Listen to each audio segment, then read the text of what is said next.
Oh, who's doing the intro? Hello and welcome to Comfort Zone. This is episode whatever number 103. It's just me, Niléane, and Chris. And this is the show. What is the intro again? This is the show where we get out of our comfort zone. There you go. We do. And I am not Chris. Me neither. Okay. I'm pretty sure you called me Chris. Oh, sorry. Yes. Oh my God. Yes, Chris isn't here this week. So it's just us two and my cat. Maybe if there's a white frame at some point, you will see there's my cat in the corner. But there you go. So we'll try to make do without him. Is that okay? I think it's okay. I mean, honestly, it's kind of Chris should have had Codex join the call for him, use his computer, be the avatar. Yeah. If this is the future, it should be able to do podcasts as well. And control it from his phone. Absolutely. So we have some feedback in the feedback form regarding one thing especially. At some point, was it in the cozy zone or on the regular show that we talked about what's the correct order to watch Star Wars in? This was in our episode 100. Oh, yes. Q&A, and someone asked what their order was for a newcomer. And so we published like a clip of this on Instagram. I believe Chris took care of that. And this clip popped off. I don't know if you noticed, but there's a bunch of people just arguing in the comments about our takes about what the order to watch Star Wars in, and people just giving out their own orders. So yeah, we got some people in the feedback form as well. Dave M messaged us and says, "Sai, I'm afraid you're all wrong. The correct order is 4, 5, 2, 3, 6, 7, 8, 9. Then just watch the cool fight scenes from 1. This is outrageous, I think. This is outrageous. This is like they just threw them all into a bin or like a box and like shook it up and just whatever came out. And then he was like, "Oh no, I forgot the 1. So yeah, just include the cool fight scenes from 1." And then he goes on. This gives you the surprise in Empire, then Vader's backstory, then the redemption episode. 1 is too messed up by George Lucas with his awful dialogue and midichlorians to be an official recommendation. Oh boy. I will say, episode 1, I think, has the highest highs and lowest lows of the prequel trilogy. There are parts of that movie that are so atrociously bad, but the good stuff is very, very good. Like George Lucas said himself in the behind the scenes, I may have gone too far in some places. That's there you go. Perfect, Lucas. He was in the room right now. We got somebody else in the feedback form. You'd think they're not talking about Star Wars, and so it's Griffin, by the way, from what's that website again? Cult of Mac. Yes, I was on their podcast lately. It was fun. So Griffin writes, correcting a few facts on the Apple Newton, because we talked about the Apple Newton. He says, 1, cellular was never an option. You could, however, send the fax. Obviously, Matt, you could send the fax using the Newton. I hadn't considered faxes. Yeah. 2nd, you can get a PCM CIA card. So there's CIA in there. So I'm wary of this already. We have a very fragile flip-out Ethernet jack. Okay. And 3rd, early Wi-Fi is also possible with a big, chunky PCM CIA card. For the 30th anniversary, I wrote an article on 2 main use cases I had for my Newton in 2023. And I wrote this article that he wrote on Cult of Mac. It's interesting. I like it. It's fun.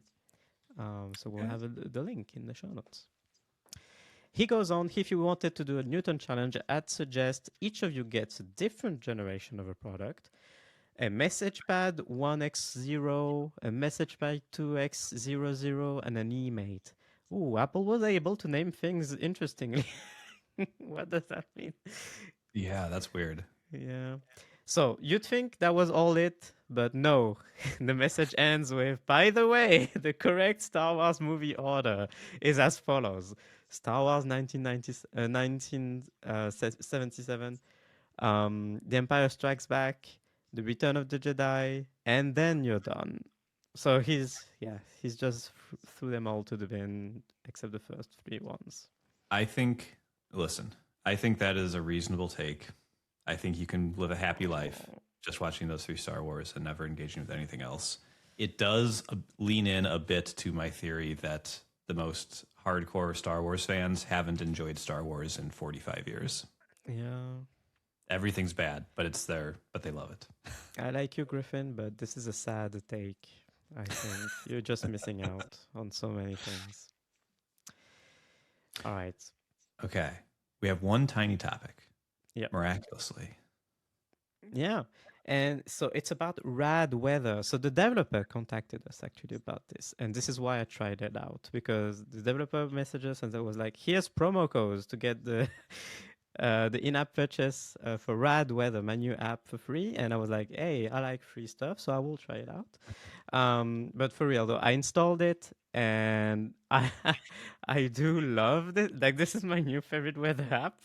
This is very Okay. weird because I've never heard of this before. The developer emailed us, and I think you should check. Did you check it out? I think you should check it out. It's No, amazing. I have not checked it out yet. So it's got a weird design where everything is dot matrix kind of vibed based.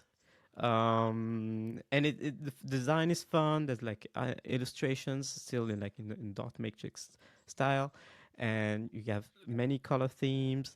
What I like about it is that it has this very interesting feature where it will show you how confident it is in its forecast, because it's comparing the various sources that it offers. And a bit like Carrot Weather and the others, you can customize the layout. Like, you can move cards around to see if there's something specific that you want at the top, you can have that at the top. For example, I'm very sensitive to pollen, so I can move up the card that shows you the pollen allergies forecast.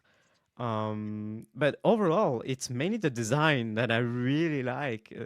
But the default design, it looks very like Matrix, the movies, the kind of like the movies. But you can change that. There are some light themed colors that preserve the pixel art stuff. And yeah, I think it's awesome. The widgets are really cool as well. And it's on the Mac. And it's on the Mac. And on the Mac, there's a menu bar thingy that you can add to the menu bar, and there's a drop down with your forecast. It's really well done. I really like it. Okay. Yeah. I still need to check this out. Yeah. Oh, it's got a very cool icon too. That's the fun. icon is cool as well. And yeah, one thing that I really like about the sources that it has, so it has Apple Weather, the North American stuff, and it also has Open Meteo, which is like an aggregator for many national weather sources in Europe, including in Europe.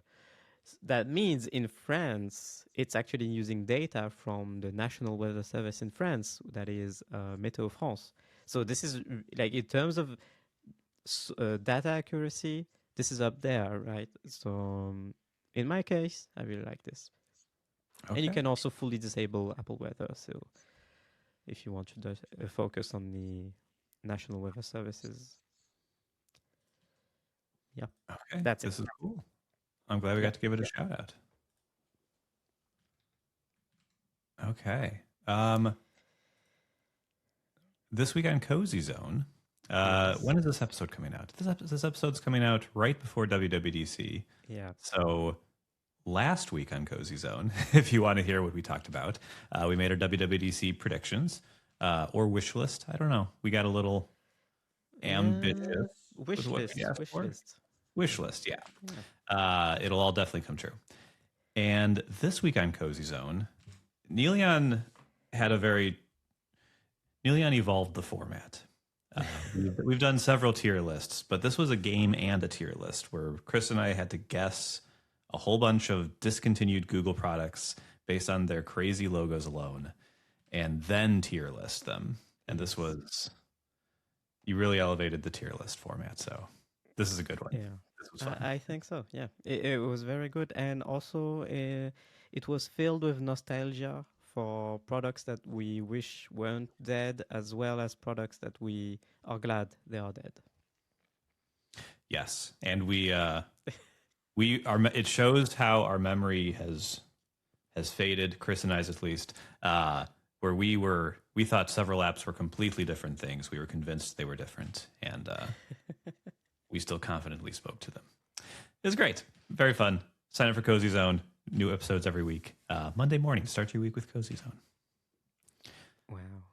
Well, we should probably get into the main topic. And Yes.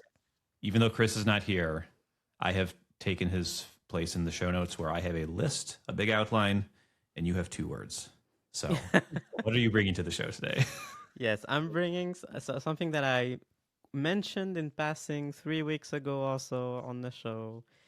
I had a mouse on the way. Like, I got a new mouse because this thing.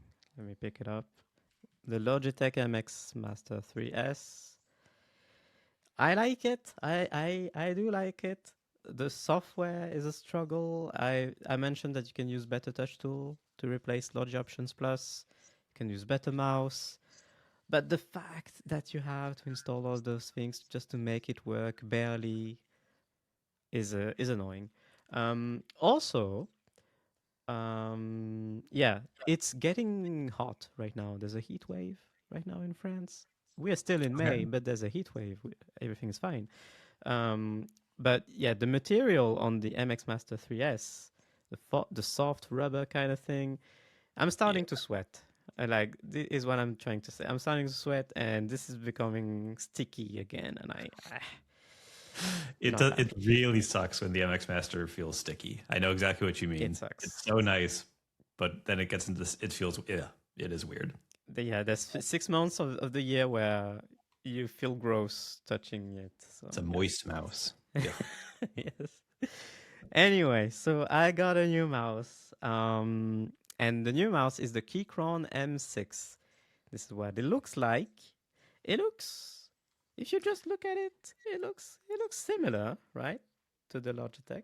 Yeah, it looks like the Logitech one, but they kind of pulled it. It's a little thinner, maybe, or Yeah, taller. yeah, maybe it's a bit longer.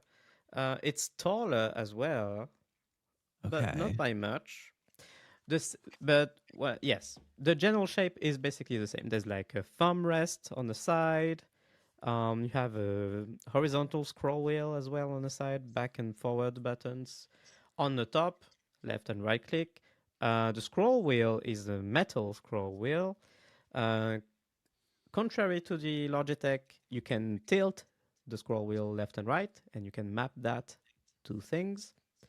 There's a button in the middle which switches between ratchet mode and like fully freely flowing scroll wheel. Hmm.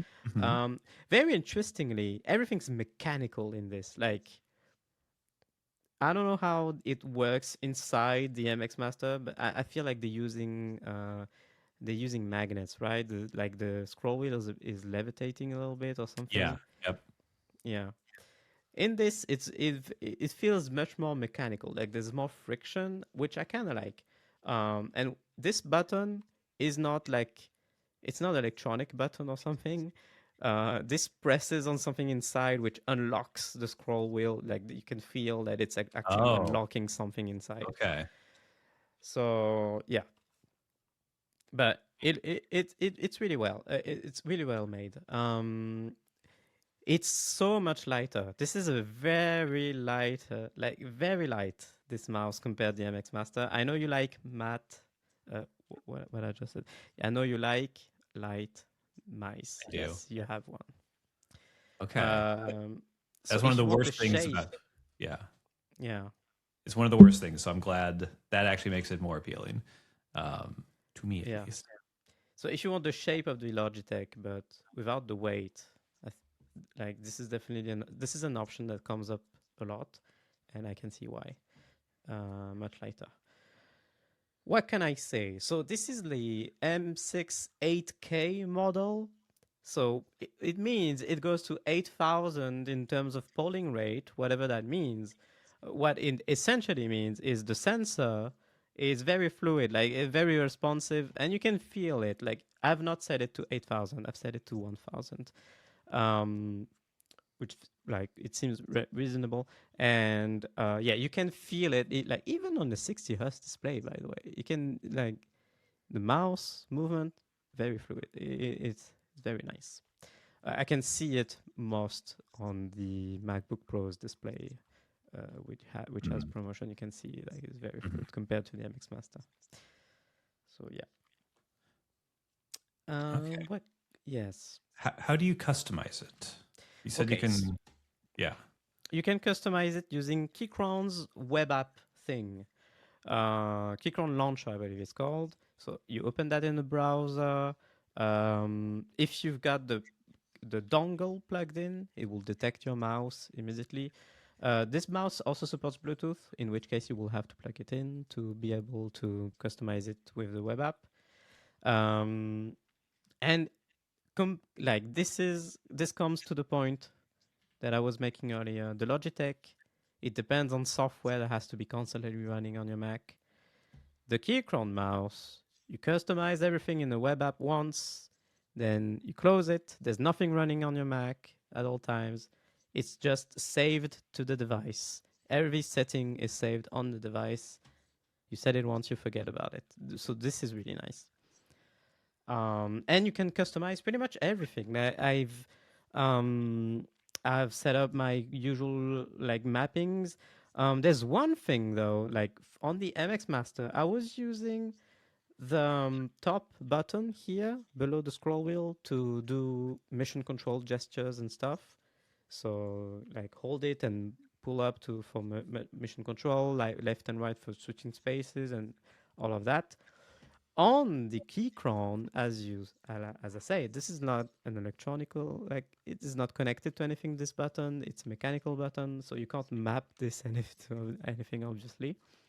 However, the Keychron does have additional two options compared to the MX Master, which is that you can tilt the scroll wheel left and right, and I've set that to the mission control stuff. So what I've done is tilt left to open mission control, tilt right to actually do the smart zoom on web pages. I do that often on web pages. Mm. Okay. Yeah. You do so much more with a mouse than I do. This is like the browser mouse gestures Yes. that you got very upset at me, Chris, for not understanding. This is still yeah. It's still weird. Okay. Well, I like that it's a web app and it's not not something you install. It's not a background process. It's just updating the mouse itself. So Yeah. that's I honestly I always love that. I hate running extra software to make my accessories work. Completely agree. Yeah. By the way, I opened this. I have opened the mouse. Oh, warranty voided. That's fine. So to open it, it's actually very easy to open. To open it, you remove those two bottom sliding like pads on the bottom here and there. You open that. It reveals some screws. You unscrew that. It pops off. Boom. And inside, it looks very interesting on the inside. First, most of it is empty, which is why it's so lightweight. But why did I open it? Because I felt like the scroll wheel in ratchet mode was too grippy, like too much friction. And I saw some people online on forums who were were able to alleviate that by opening the mouse and just cutting a little bit of the spring that holds this button in place, the button on the top in place. Okay. So it relieves some tension on the mechanisms that hold the scroll wheel and in Okay. ratchet mode. See, Okay. so it feels very complicated, but it's not. You just open it, you find the little spring underneath this button, you cut it a little bit, just remove a millimeter or two, put it back together, and there you go. Oh In boy. ratchet mode, it's much less grippy than before. It's actually very nice. Like it very much. Okay, that's a risky modification. There's no going back. No, You can't make the spring longer. you can't make the spring longer. But I read several people who did this, and I don't know. I felt like I won't use this mouse unless I fix this because, for real, like it was very. I use the scroll wheel in ratchet mode. I hate the continuous scroll wheel, so I had to fix this unless I knew that I would not be using the mouse or I would return it. So Okay. I thought that was a good deal, and I'm glad I did. One thing as well, when you order this mouse, you can pick the type of switch for the left and right buttons. And I picked a silent one. There's a silent switch option, and it feels really nice. I really like it. I don't know if it will come across in the mic. I can barely hear it. But the feeling as well is really nice. Maybe I can compare to the MX Master.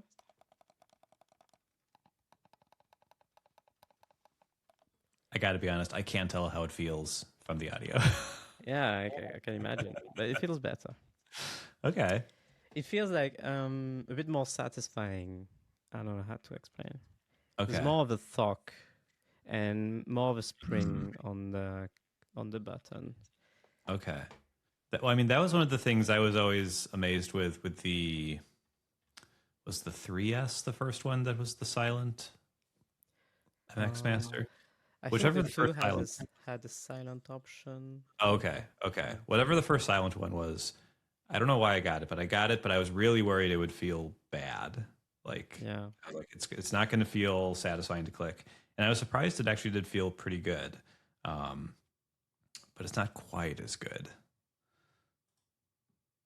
But yeah. All right. I did look up the weights just out of curiosity. Yeah. The MX Master 4 weighs 150 grams. Yours weighs 78 grams. Oh, wow. So half the weight. Okay, But yeah. my little guy here is still undefeated at 36 grams. So another half of your Keychron. Yeah. Logitech is a hefty boy, though. Considering the material, this is plastic, obviously, but it's matte plastic, and like it's actually really nice. It's smooth and matte.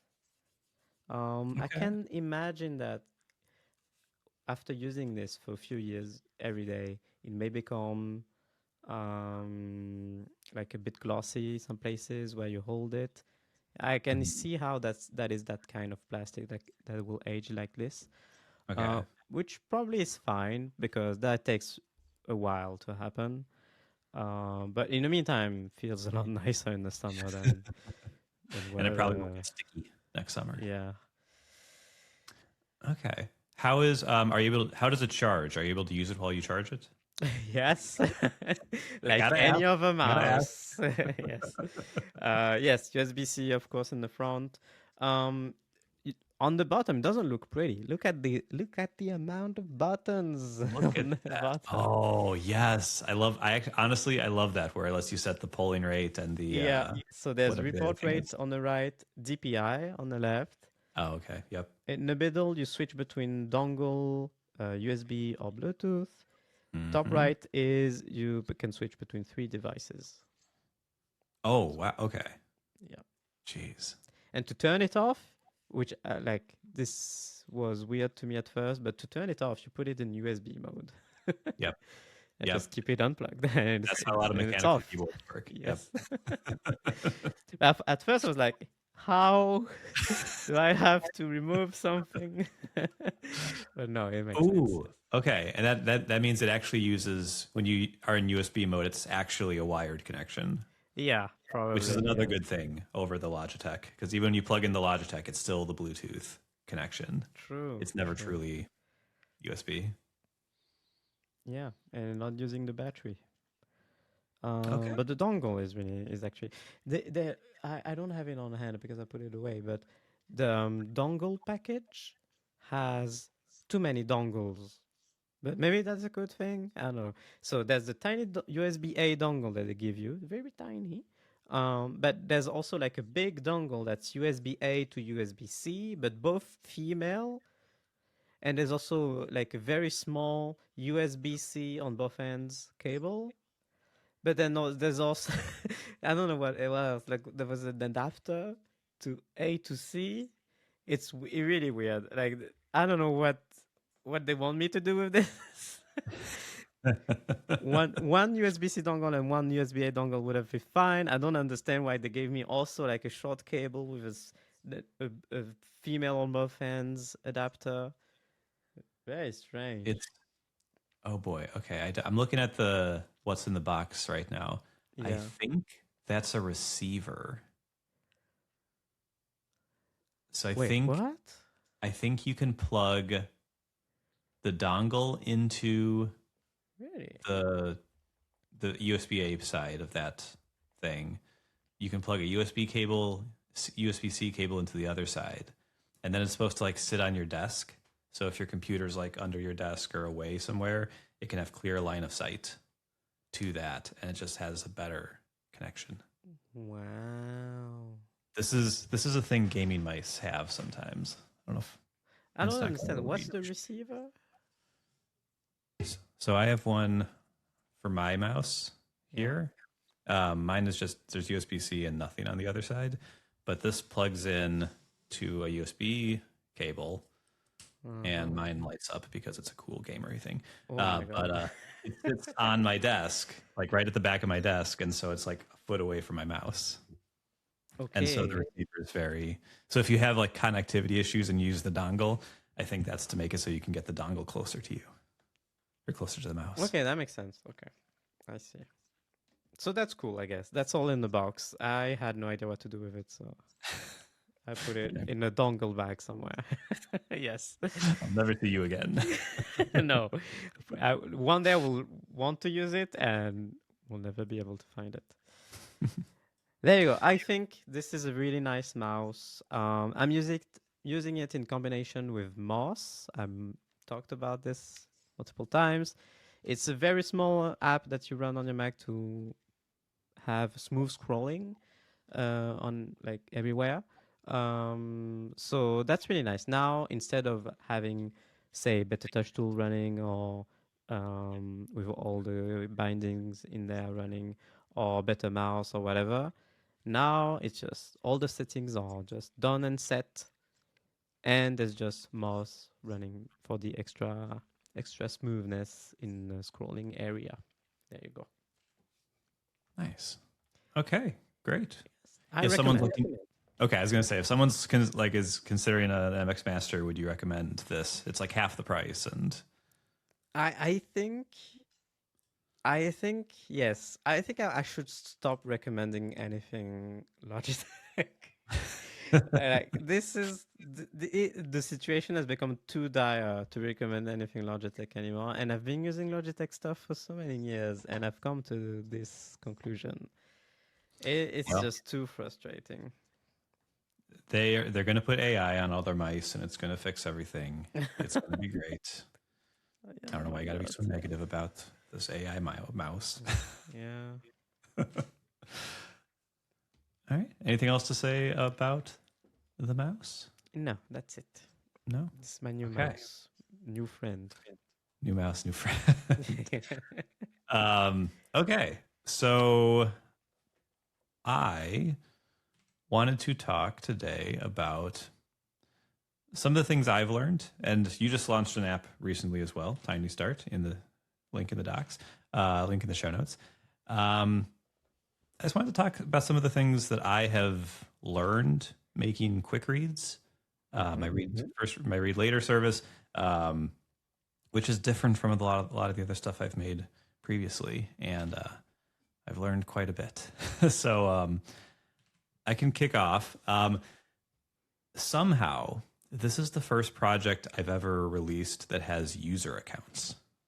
Every other thing I've done does not have user accounts. I have like my quick stuff website, my quick tier list website, but you don't sign into those.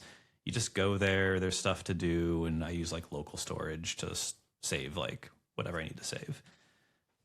But that doesn't really work with a read later service. If you like save something on the web and then you go to your phone and it's not there, that's not going to work.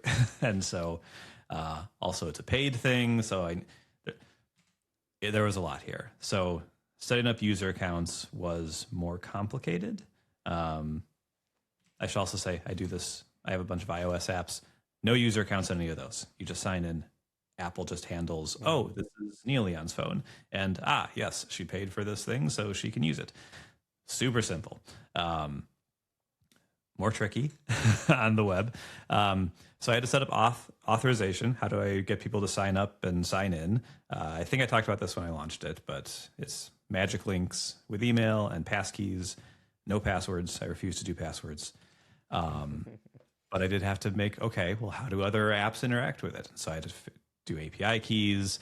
And even those, I learned in doing this, the reason why a lot of websites will let you create the API key and then they say, copy it now because we'll never show it to you again. And that is because the safer way to store these is a hashed version of it. So I don't even know what the API keys are. So I literally cannot show you those keys again. I don't know what they are. You send me the key, and I compare it to the hash. Very cool, but a thing I had to learn and figure out.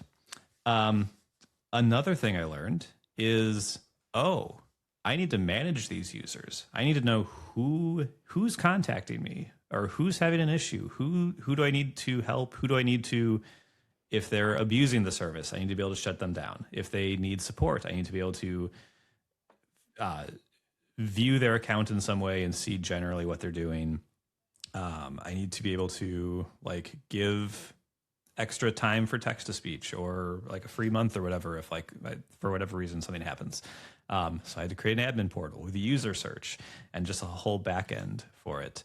And navigating abuse is another thing that I haven't had to deal with yet, but is a thing I had to think about because I was like, well, what are people going to do? Are they going to figure out loopholes around like signing up? Are they going to like just do what I did when I was young and create infinite accounts with free trials that I just start over and over and over again? Maybe And they will be selling accounts on Craigslist. Honestly, I would be honored.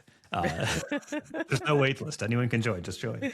But I had to think about these things, and like I have some ideas in place for what I could do if I notice anything. I did add some friction to sign up, so you have to give me a credit card on file to start the free trial to try to avoid this issue. And I also had to add some terms of use to my API because there's an API powering all of this. And I was like, in theory, someone could just pay for one like $6 a month subscription and just like have like 100 people sharing that. And like, it was a whole thing. So I was like, I need to add terms of use. Oh, Lordy. So just lots more to cover than I was used to, but it was fun to learn how those things work and how you do those things. Yeah, I can imagine this is one of the reasons why I haven't wanted to deal with software licenses with Tiny Start because this is a rabbit hole, like no other rabbit holes. I think similar to user accounts, like you have to maintain a database of all the credentials. And maybe you have user accounts when you do software license. You don't have to, but it would be easier if you want people to manage, or you could sign up for a third-party service that will handle all of this for you, but then it's another expense. For a piece of software that you're selling at one-time purchase, is it really a good idea? So it's a whole thing. This is why I'm not dealing with software licenses. I'm just 100%. Yeah, 100%. no free trial. Just buy it and you keep it, and feel free to install it on multiple devices. Don't be a jerk, and but yeah, I don't think people buying my app are jerks, but surely maybe there's some jerks, but that's okay. There's always jerks. There's always jerks. Yeah. I've also learned that people love tags. I don't Have know. you I don't know. seen Chris? Yeah, Chris loves tags. Yeah. He's pestered me personally about it. I literally never tag anything in my life. I don't use tags. Do you use tags? Do you tag in like? There's only one place where I use tags, and that's in my Gmail inbox. Okay. And I'm not sure why I do this because I think I just took the habit of tagging stuff in my Gmail inbox just because it looks cute. Because I have Okay. all the cute That's a reason. colors, yes, Uh-huh. and I never navigated to a tag, so it's extremely useless probably. When I'm looking for emails, I just search for them. So I don't know. Okay. Well, people freaking love tags, it turns out. And I had tags on day one. Like you could add tags. Like it was fine. There was a search page and you could filter by different tags. Yeah. And far and away, the number one bit of feedback I got was this looks cool. I can't even begin to use it until there's like way more tag stuff. And I was like, all right. Well, what do these people want? What do these tag sickos want?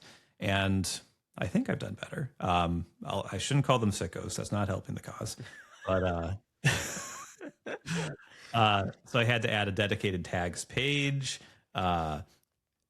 which gives you the ability to like edit tags and like it updates all the articles with that tag. Added the ability to remove tags and it'll remove it from all those articles. I added some auto tagging rules, so you can set up some like if this domain is saved, tag it like this. If this keyword's in it, tag it like that. So that I think is kind of cool. Over the past week, I added colors to them, so you can make each one colorful and delightful. And I had fun creating like a custom color picker. You can pick your tag colors, and they go bloop and bloop, which is always delightful. Ooh, I can add sound effects. And then on the iOS app, when I save an article, I want to hit the share button, hit the save, and then have it go as fast as humanly possible. I just want it to be like, okay, I saved it, and then the share sheet disappears. And so that's what I did. And it works great. It's lovely. But then our good friend Chris texted me and said, hey, it would be really nice if when I'm saving an article with the share sheet, I could add my tags there as well. And I was like, okay, that's fine. Whatever you want, Chris. And so now you have to turn it on because I like the fast by default, but you can turn it on. So when you save an article, you can go through your tags and it sorts them for most used and everything. So I've used an app that did this. Good Links, I believe. okay. Yep. And just like yours, by default, you just press the share sheet and there's this tiny thing that pops up on screen and it disappears. Just it saves right away. But they have an option, probably because Chris tried to use the app one day, and it's probably Chris asking for it every time. And they have an option just so you can add a tag while you're saving. So Okay, it's not like you're doing something that's wild. Yeah, no, it makes sense. People need this. I do. I'll go quick through the last two things. Metrics are good actually. It is actually nice to know what people are doing. As I said when I launched this isn't one app. It's technically 7 different projects that are all doing similar things. And so what are people doing? Which ones of these 7 are they actually interacting with? And so having metrics on this is nice. I'm using PostHog to collect kind of just basic usage metrics. And I added a variable to the save API endpoint. So when you save an article, I added a source value there, so I know where people are saving things from, which let me learn that even though the iOS app is only in beta right now, it's only in test flight. That is by far the number one way people are using the service. They are using the iOS app, and so people love apps, I guess. But yeah, it gets me error logging. There's some silent errors that happen. Some of them don't matter. Some of them do. But like being able to see my errors and get notifications when there's an increase in errors, that's super useful. So metrics are nice. And then finally, the last thing I've learned is I just love building on the web. It's so nice compared to App Store deployments where like I need to increment the build and numbers accurately and everything, and I need to upload to App Store Connect. I need to wait for it to process. I need to fill out like all this form, create a new release. Here's the release notes. Here's all these things, and then submit for review. And then a day or 2 or 3 later, it'll be released, and it's a whole thing. And with this, I can just be like, let's make this better. I tested locally. It's better. I just push the pull request to, or I merge the pull request into the main branch, and it's automatically picked up, and it automatically deploys, and it's just there in seconds. It takes like a minute and like 10 seconds for the build to finish, but a minute after I commit, it's there. It's live, and I can just go on social media and be like, here's a cool new thing. And that's so nice. To be fair, this is also the experience kind of when you're not using when you're not publishing in the App Store. That's true. That's true. Yeah. You do have to manage release notes if you want to do this well. But once everything's set up, like this has been what I've been doing in the beta phase for Tiny Start. It's just I iterate and push and just message a bunch of 10 people at once. Is it good now? Do you like what I did? So yeah, and I can adjust very quickly. Yeah, but I agree with you. Like just building on the web is so fun. Oh, it's so nice. I wish I had more projects on the web. Yeah. Keep me going. Yeah. So anyway, was there anything you wanted to mention that you have learned in your time? I don't know. I've talked about it too much, I think. Okay. Yes. It's just a tiny app. Just buy it if you like it. I will be happy. I will pay for bills. There's a cat here, like the cat food. There you go. You're paying for the cat food. So it's a good app. I don't know what to say. I've learned that. Oh yes, I've learned one thing. I've learned that because you were talking about metrics, and I'm kind of missing metrics, but also I don't want to add in a Mac app like too much stuff, especially if I don't know how to do this well. I don't have anything on the website either. So the Tiny Star website is like a static page of most basic web knowledges it's a very basic static page. There's nothing going on. So there's no metrics there either. However, I've learned that the audience that uses and that buys and uses these kind of apps, they are very talkative. They will tell me everything that goes through their mind. They will tell me, I like this, I don't like this, I want this, I would like this adjusted. Like I've so many emails, Matt. Like I've never received so many emails since releasing Tiny Start in my personal inbox, at least. And this is nice actually because people, at least this kind of audience, does not hesitate to just give feedback. And it makes sense because I'm that kind of person as well. When I use an app that I really like and I want something tweaked, I will almost always message the developer just asking. Nice. Yeah. If you know it's one person, that is. Yeah, especially. That is nice. And I always respond within a day. So if you do have something to message to me about Tiny Start, feel free. Yeah. This is the thing about the web as well. And I guess Tiny Start is when you don't use the App Store is like I have gotten like bug reports of like someone saying this doesn't work, and I can just push the change and it's out, and I can say it's fixed. Not be like, well, as soon as whoever at Apple is going through the 10,000 app submissions today gets to it, your issue will be fixed. Okay. We don't have a ton of time left, so we should get to the challenge. Yes. And it's unfortunate Chris is not here. I really wanted to see what cult he would join. The challenge was join a cult. Join a cult. It was his, right? No, yours. It was mine.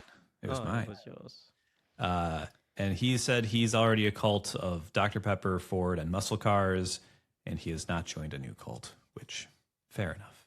Oh. But I have joined a cult, and I hope you have joined a cult. Yes, I have. So last week we talked about, what did we talk? We talked about the Whoop band briefly. I forget why. Did we? Which is like a fitness band that costs $200 or $300 a year. And if you stop paying, talking about it suddenly. Why?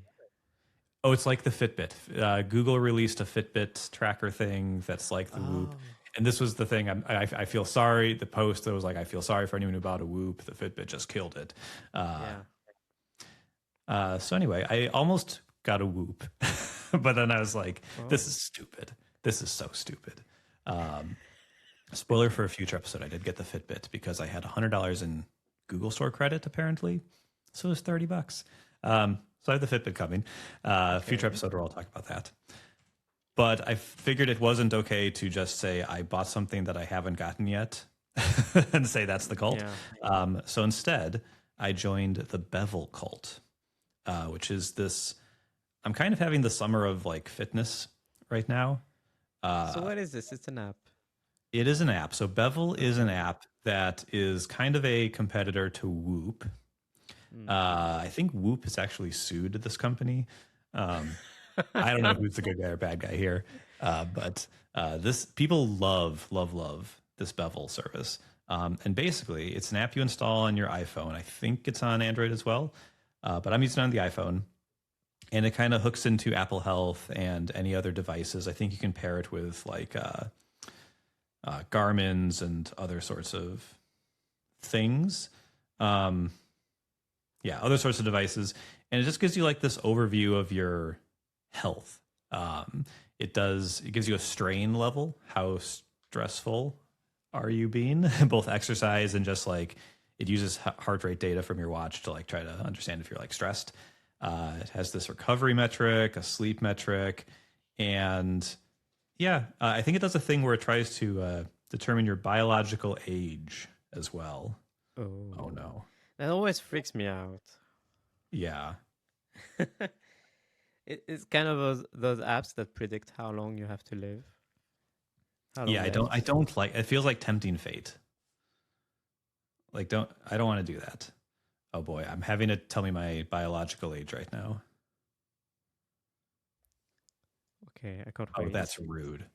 It thinks I'm 41.5 years old. Oh, so younger than you actually are. 1 year older than I am. 1 year older. Well, that's messed up. Okay. 52% confidence. Oh, yeah. Well, obviously it's wrong. So, okay.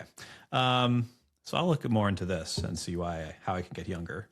But it's cool. It's a nicely designed app. I've only been using it for a few days, so I don't have a ton to say about it. But it is, it's interesting. It is very expensive though. So I'm on the free trial right now still. It's $15 a month or $100 a year.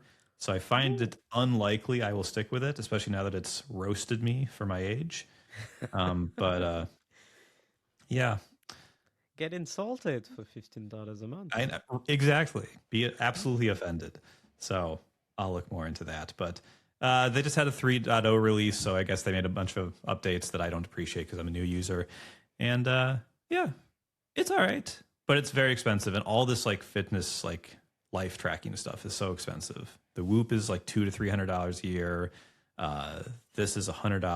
Strava is like $80. Like you can spend a ton of money on this if you want to. So okay, feels like a cult. And I will put a link to their announcement for the 3.0, their video that they did on YouTube. It is very the browser company coded, and you will love it. Oh no, I want to see this. Okay. It has not the same level of pretension. Like I don't know if does it have grain? Oh, there's grainy video. Oh, the grain. Okay. So that's my cult. Okay. Well, I joined the cult as well, and for free. I did for free, and I've actually been messaging you both about it. I'm wearing the Apple Watch.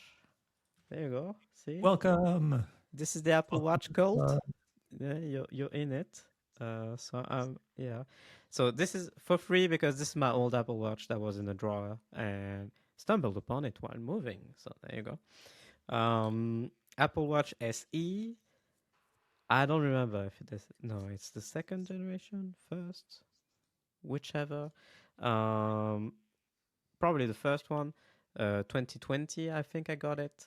So right in the pandemic, it was the gift from my partner, and I wore it for years. It was really nice. But also like I'm not into health. I smoke. I do drugs. I do alcohol. I do all the bad things. So yes, when I say drugs, I my allergies, you know. So anyway, yeah, the Apple Watch cult. But however, so I wanted to give it a try once again because it's still working. First, sad thing is doesn't support WatchOS 26, and I've discovered that if you don't update to WatchOS 26, you can't see your workouts on the phone anymore. So that's one way that my Apple Watch is getting obsolete. You can okay. some things are no longer working on the iPhone with it. Um, you can still do all the workouts on the watch itself, but nothing on the phone. But everything else still works.